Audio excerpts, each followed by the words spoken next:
Excuse me. Sorry, I was just trying to see if my mustache was long enough to do that cool, thing, twisting your mustache thing. But let's talk about natural selection instead. That'll be so much more fun. And sorry about the sick kid. It is what it is. Miss Cordaway is there. Go, Miss Cordaway. Yeah. So she obviously can help out and pause this video to expound on anything that she needs to. But this should take you through the notes pretty much like if I was there, except now you can't see me. There we go. There I am. There we go. Oh. Alright, so we'll just go through it like this. Hopefully y'all can see. So we're talking about natural selection. Remember, this quote here is a really good one. I love how it talks about, where did I go? How it talks about, it's not the strongest of the species that survive nor the most intelligent, but the one most responsive to change. And that's kind of the thing we've been trying to bring home with all of this is it's about that variation. The species that has the most variation is going to be able to survive different events that might occur within the environment, different predators that might move in. That key thing is going to be variation and having a lot of those differences within a species to where they can react appropriately to whatever changes come their way. So that's something to keep in mind. And really, remember, no species or no organism decides to evolve. It's in response to something. It's in response to the environment changing. It's in response to again, maybe a new predator moving in, a food source being depleted. So the adaptations and then in turn the evolution occurs, or the change in that species occurs because of a response, a necessary response to some sort of outside stimuli. And that outside stimuli is what's going to, select for the correct adaptation. So that's where that whole even term natural selection comes from, that the pressures of the outside world, the pressure of nature is going to select for certain traits and certain again adaptations that are going to help the organism do well in that environment. So I know it is what it is, but I don't think y'all are gonna get to see me for whatever reason. Oh, you know what? Hang on. I remember something now. Float on top. Bam. Oh, it didn't work. Thought it was gonna float on top. All right. Yeah, it should, right? Oh well. Y'all just won't. Y'all might just have to deal with just the PowerPoint. So anyway, natural selection. Just get all these out here. So it's kind of two steps, right? The first thing is that idea of variation has to exist, and how does variation come about? Well, mutations, like we just finished talking about DNA and how DNA can have little changes and things that aren't really supposed to be there. Well, that can be a source of variation, and so is meiosis. Meiosis, when crossing over occurs, that is going to be a source of variation for sure. We have all kinds of visitors tonight. Yes, Carlin, I'm kind of in the middle of something. Yeah, Mom can open those chips for you. That would be awesome. The second part is just going to be the success of certain phenotypes. So certain physical traits are going to be more successful than others. Again, think about a rabbit trying to escape a predator. Well, a fast rabbit that has a phenotype for longer legs, it's going to let it run faster. Remember, phenotype just equals physical trait. That rabbit is going to get to escape predators more, so that's a superior phenotype. And then also kind of the non-random mate choice, that can be another aspect of reproduction. I'm sorry, of natural selection. So these are just some examples of kind of that variation that exists within species. So the lemurs, you got the Amazonian frogs, and obviously you can see all the differences there. So when you're talking about like breeding, right? So like dogs or pigeons, that homing pigeons, things like that, or any animal you would breed, cattle, horses, anything like that. You remember humans select the humans act as the natural selection. They're selecting for the traits they want those organisms to have. But in the wild, for plants and animals, nobody is selecting. There's no agent involved in natural selection. Remember, it's basically like a process of elimination. Individuals that have traits that are best adapted for the current environment are the ones that survive to breed and pass on their genes to the next generation. And remember, organisms that don't possess the beneficial trait, they either die or they don't get to breed as often. And so, again, back to the goofy rabbit example, a rabbit that has long legs and can run faster than some of the other rabbits. Well, it's going to be able to mate more often because it's living and it's not being eaten by predators.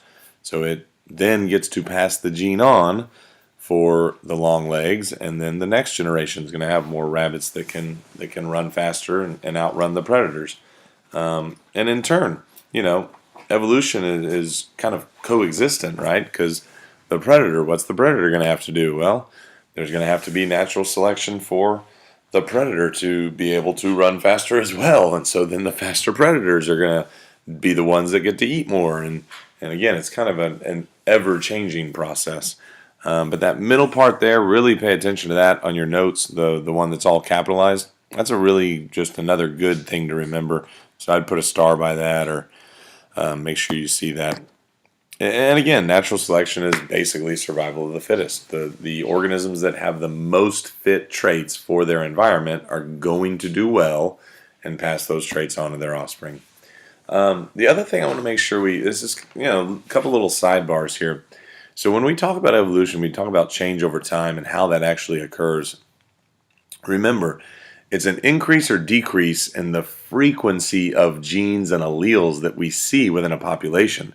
So again, the long legs of the rabbit, what's controlling those long legs?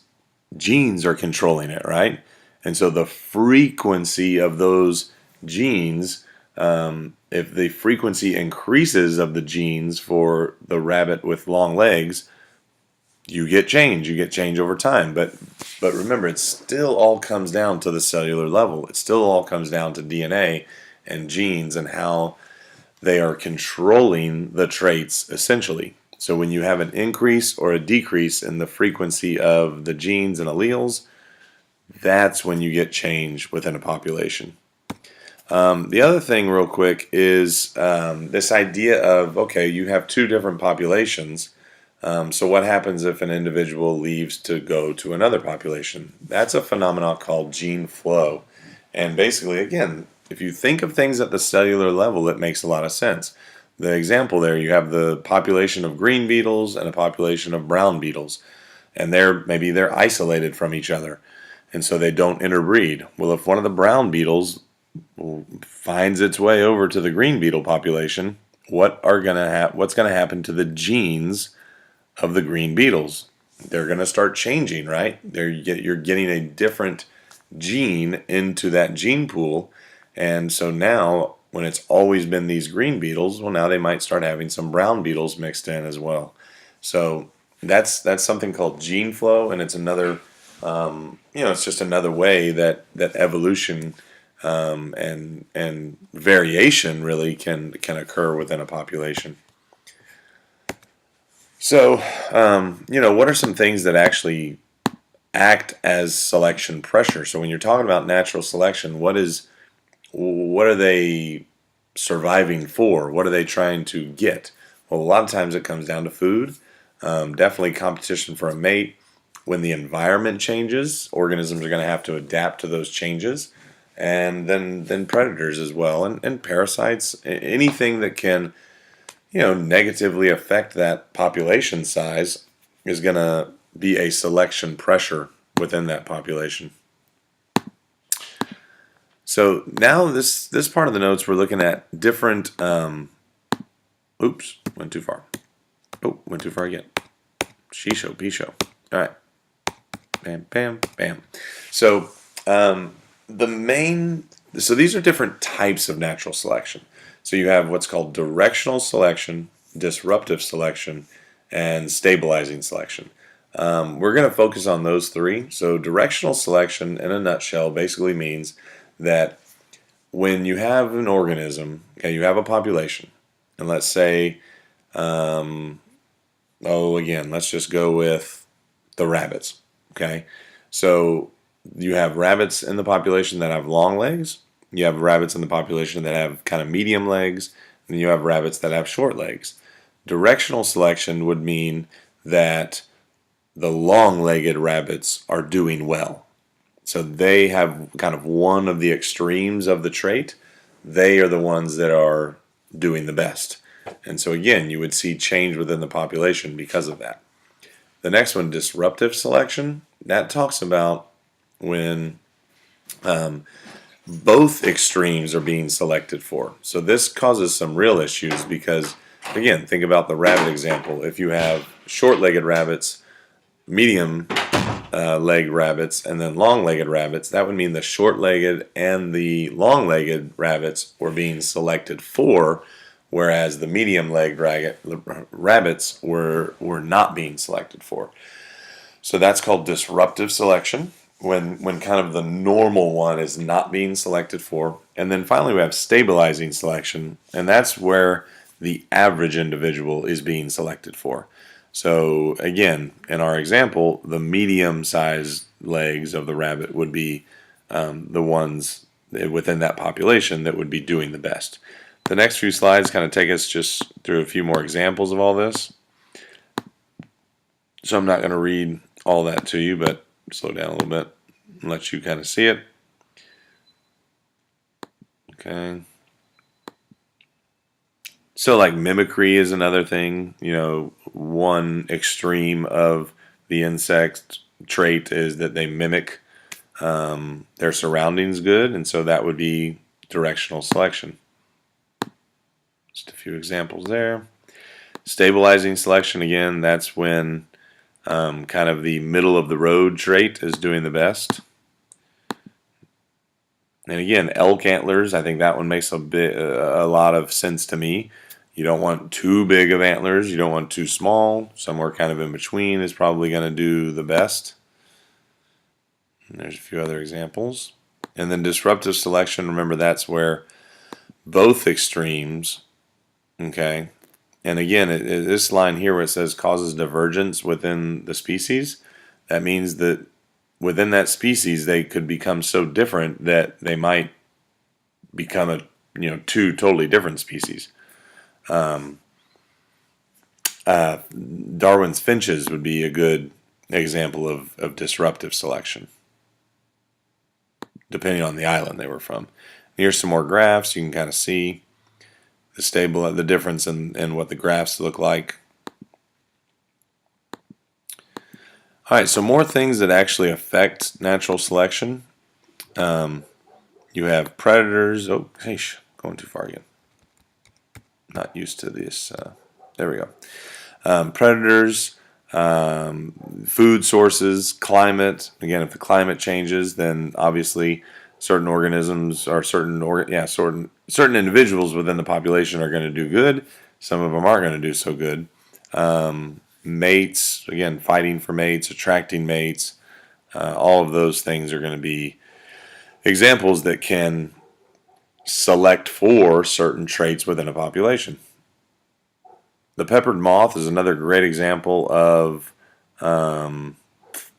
the idea of natural selection, and camouflage and just kind of the way the environment changes. There's a lot of things that go into this. So Early on in Britain, before the Industrial Revolution, there was this moth called the peppered moth. It is mainly was a lightly colored moth, and within the population there were some darker colored moths as well. Well, back then all of the trees in this area of Britain were light colored. So the trees were light colored, meaning that the light colored moths within the population were doing better because they could blend into the tree bark and the birds could not see them to eat them. The Industrial Revolution occurred. All of the smoke and ash and soot in the air landed all over the trees. The trees became dark. All of a sudden now the birds could see the light colored moths. So now the dark colored moths were being selected for by natural selection. So because they were being selected for, what were they able to do? They were able to reproduce more. They were able to have more babies that were dark colored. And so over a long period of time, that peppered moth evolved, and now most of the population is dark colored, where in the beginning they were mainly light colored. And there's kind of the conclusion there. There's your picture example. So obtaining food, this is kind of a coevolution example with giraffes and acacia trees. As the acacia tree grew taller, the giraffe's neck did as well. Now obviously there are some reports and some different theories out there as far as why the giraffe's neck got to where it is. A lot of people think that it's more for battling for mates than it is for reaching for food, but definitely an example of natural selection in the least. The leaf bug selection pressure is predators. So the predator is trying to find the leaf bug, and it's trying to mimic. Okay, and that's another example of natural selection.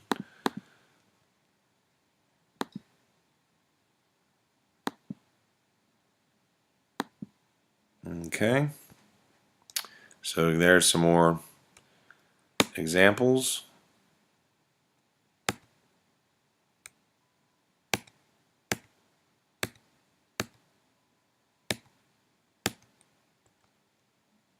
More examples of mimicry.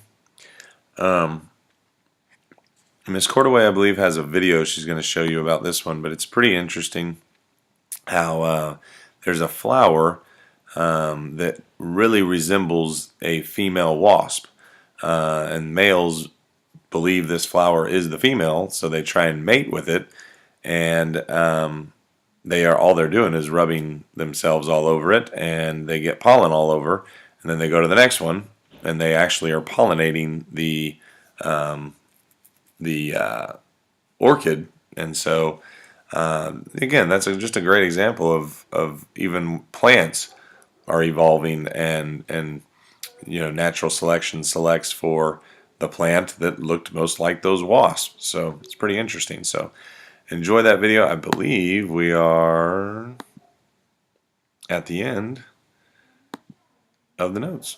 Hey, and I'm back now. I don't think you could see me that whole time, but yeah, I hope to be there Friday. Just, again, it is what it is. I will let y'all know one way or the other. Now, if you have time left in the period, hopefully you guys got through everything. If there is time left, after y'all watch those videos, please make sure that you are working on your quizzes. You have that online quiz you could be doing for extra credit. I know a lot of you could use to replace a missing grade, and then there's more people that could use the 15 bonus points if you have all of your quiz grades in. So y'all have a great rest of the day, and we will see you hopefully soon.